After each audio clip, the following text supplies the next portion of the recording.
What's up? What's up? Good morning, everybody. How's everybody doing? Fix this.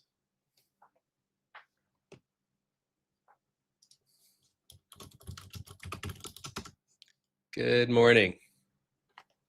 Let me know if you guys can hear me and see my screens. Got my bookmap screen up right now.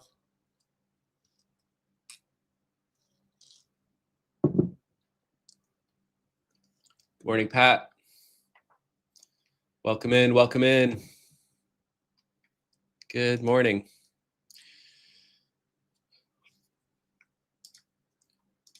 It's been a heck of a week, has it not? Yes, you guys can hear and see me. Sweet. Thank you. Thank you.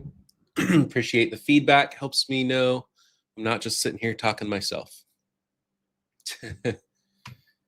Yep, rise and shine. Well, rise and shine for me was about 4 hours ago, but we'll get into the pre-market analysis here. It's going to be kind of brief. I've gone through things a couple times this morning, but honestly, structure is a little difficult. We've been trading all week. Here, let me put my charts on the screen. Let me just take a snip here.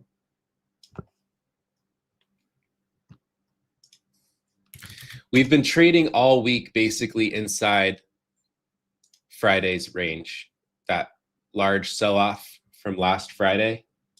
And yes, there is good volatility. There are large price swings up and down. But to be honest with you guys, I haven't caught a whole lot of crazy trades this week. I've had a couple base hit type scalps to stay afloat. But the moves have been a bit unpredictable for me, based on like kind of the news impulsive type moves. But starting to get a clearer picture of what's going on here. So I'll share my thoughts this morning. I think a lot of traders get tilted in this kind of volatility when things go from relatively boring to pretty highly volatile in a very short period of time, because you feel like the market's moving and you need to be a part of it. You need to be making a lot of money. You want to be making a lot of fast money just because there's volatility. But just because there's volatility doesn't necessarily mean there's like good trade setups. And so for me personally, at least, I haven't found a lot of really great entries. I have had a few good scalps, to make money this week. But for a lot of the bigger moves, like they kind of occurred suddenly without many good entry confirmations for me, for the repeatable trade setups that I look for. And so once they've gotten going, I haven't really chased them. I just kind of sat out. Once the ball gets rolling, it's hard to chase it or fade it. You just kind of sit back. And so that's kind of what's been going on. But you can see we had this massive sell-off that kind of instantly lacked continuation down here on Friday. And there was a higher time frame area from the daily chart. I won't go over it, but this was a prior consolidation area on the daily chart that we hit. Buyers defended it. We gapped up. And since then, we've kind of like been grinding higher. And every time we peak a new high, either something happens on the order flow or some kind of piece of news comes out and we drop back down really aggressively. We peak a new high, drop back down really aggressively, peak a new high, drop back down really aggressively, and then grind up. So we've kind of been seeing this pattern on repeat all week inside this large sell-off range. And so looking at, let me share this in the Discord.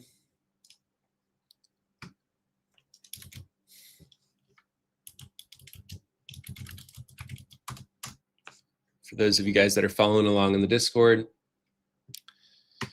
So that's kind of like the I guess higher time frame context just over the last week of like where we're at and kind of getting a clear picture of what's going on. Now, looking at the 30-minute chart with my volume profile, again, this is Sierra. This is my Sierra chart one. I have it on Trade-Evade as well. I do have a video coming out. I know I've been talking about it for a while, but I have a video coming out how to configure this on Trade-Evade, which I still use and I know a lot of people use. But you can see we've been building a lot of high volume, and you can see the point of control from the volume profile has been relatively in the same area day after day. The point of control this morning was down here actually, but it looks like it's shifted up with this pre-market volume now. But you can see how like this area between like roughly 67.20, 67.10, you could say even all the way down to 6,700. But specifically for me, like this area around 67.20 to 67.10 is kind of pivotal point, kind of in the middle of the range. What is the actual 50% from that drop on Friday? Let me see. So the 50% is actually all the way down by 66.73. So we're above that. So I would say like bulls tend to be in control here. We are continuing to grind up, you know, holding higher lows on these impulsive sell-offs when we break new highs. But despite this, in my opinion, it's, you know, since then we're kind of, you know, if I just kind of draw this really crude drawing here, you can kind of see how we're kind of just mean reverting. Actually, let me do a different color so we can see this. So this is kind of what I'm watching out for. You know, since this gap here, we're kind of just mean reverting back towards that. And right now, I'm kind of viewing that mean area kind of around that high volume that's been built up here the last few days around 67.20, 67.10. So if we peak back above, you know, 67.60 to 75 area, which if you guys remember was a key zone that we talked about before, both in the Discord and on the free streams I did on YouTube, that was a key area from before, that 67.75-ish. So if we pop up there this morning and I see another one of these like pop over the prior highs and then aggressive selling comes in, I may be open to shorts, just targeting this area here. And if I see another large impulsive dip that lacks continuation and maybe continues the higher lows here, then I'll be looking for a spot where aggressive buyers defend and again, mean revert again. What I don't want to do is really get chopped up anywhere here in the middle. So like we are grinding higher within, you know, the context of this large like 3% sell-off that happened last Friday. But on this grind higher, we're kind of just mean reverting, which is making it kind of tricky for probably a lot of people. I'd guess a lot of people blew up and went on tilt this week. That would just be my guess. But this is not like a specific trade that I'm telling you guys. This is just kind of like context of where we're kind of at and what's kind of going on with the bigger picture. And so I'm keeping that in mind as I go into the trading day, because right now I don't have a lot of like really good levels for like supply and demand, support and resistance. So I'm looking at the ranges of the sessions, open, high, low, and close. And I'm looking for how the auction develops intraday around that. Bearing in mind that the conditions have been mean reversion lately. Even as we kind of steadily grind higher, we're just kind of mean reverting up and down. Does that all make sense so far to everyone?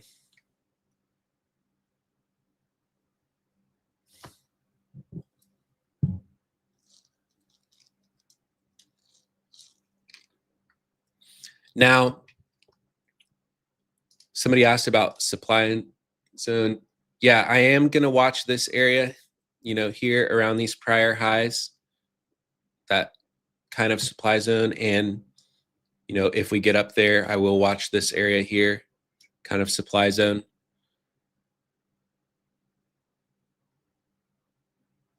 It is a supply zone, Marcusaurus. But what I don't like is how this what I don't like about shorting into it, even though it could work and maybe kind of could work. What I don't love about it is just how we had this massive sell-off that I talked about on Friday, and it just immediately like went nowhere and lacked continuation. And if you just zoom out and look at, a daily chart of any kind, here's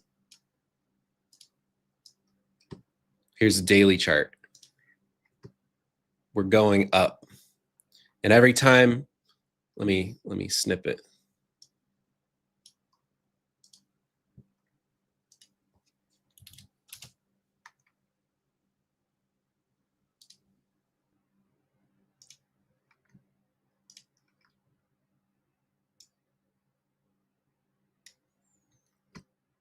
Right? Just, zooming out on a daily chart since April, since that crazy tariff news sell-off, we're just continuing to go up. And every time we've had a large impulsive sell-off, it's gone nowhere. Here, that's one. Any of these days, not too strong, but here, that's two. Here, that's a pretty large dump there. That's three. Here, that was a 3-day dump there. That's four. This one was larger. Yeah, it was larger. It kind of caught the market off guard, off balance, because everybody was long at the all-time highs. But ultimately, it went nowhere. It came back to this area where we previously based on a daily chart, and now we're just grinding back up again. So it's not higher time frame conditions where I'm ideally like looking for supply zones to form. Like when looking at the daily chart from, January through April, we were consistently putting in lower highs on daily charts, right? So it was much better back for that few month period to be looking for supply zones to short. But since then, more often than not, at least on the higher time frame, you're getting cooked trying shorts. And yes, I've caught short scalps many times along the way, but I'm just putting that perspective in mind, right? We already had this large sell-off right here. Bing, bing, bing. Anybody that wanted to short got short there, and we're just grinding it back. And that supply zone is like right at all-time highs. This chart's getting messy here. This drawing's getting messy here, but you get what I'm saying. So like that supply zone's like right at all-time highs. Is it the best quality to short that supply zone at all-time highs after it's already made a big drop and failed to continue lower?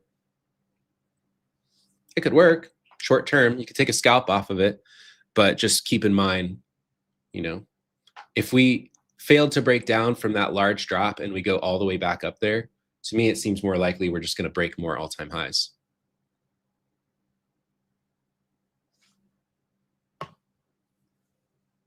Because unless some news comes out or something that instigates a lot of people to want to sell as we just continue to grind up there, like all those previous shorts are just continuing to get stopped out, and they've got to buy back their positions. So we're just continuing to short squeeze.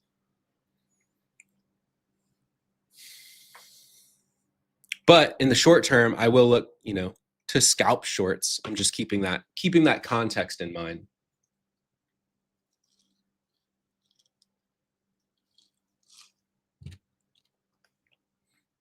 But yeah, the biggest, I removed the screenshot, but just the biggest thing this morning that I'm watching for is just this mean reversion. And this is really the only quality thing that I have in mind here is just this pop up into, potentially 67, 60 to 75 area, call it. Or if we fail under the prior day, slightly under that, like here around kind of where we're consolidating right now, around 67.45, to 55. If we fail here in the 45s to 55s, especially in like the first 15, 20 minutes, we see this large offer sitting up here. So if we fail to even break out the prior day highs now, then I would be open to scalping that mean reversion back towards 67.20s. So that's another one. Yeah. So if we break prior day highs and we fail with significant absorption and selling around 67.75, 67.60 prior day highs, then I'd be open. And that also kind of aligns with that supply zone from last Friday. I'd be open to possibly scalping that short if I see good confirmations just back towards the mean, back towards the middle of this high volume kind of range that I talked about. And if we get another impulsive drop that lacks continuation, especially if it makes a higher low and fails to break down the prior day highs, specifically maybe around like 66, 85 to 70 area, then I may be open to taking that long. If we take out the overnight lows again, sweep through, and then fail to break down again, then I'll be open to taking that long. Again, just scalping a pop back up into the mean reversion. In both instances, though, on this top and bottom, I don't want to be a first buyer or a first seller. I'm not trying to catch an ultimate top or an ultimate high. I want to see significant absorption come in, and then I want to see aggressive participants start the move. You know what I mean? I'm not trying to front run the move with my couple contracts thinking I'm going to reverse the market. No, I'll wait for it to get started, and I'll wait for a pullback, and then I'll just get in, for a little scalp on the pullback and then target that mean reversion.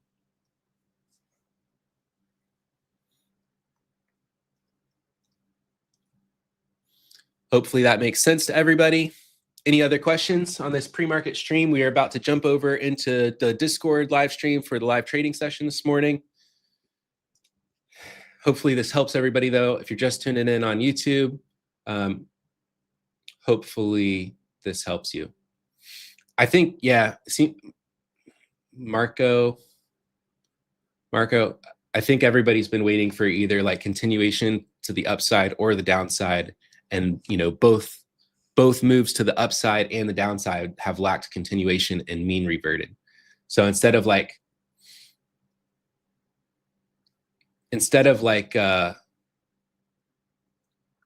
looking for that, in my opinion, it's better to just trade the mean reversion. And really the scalps, the little scalp base hits that I've taken this week have just been that, pretty much just mean reversion scalps.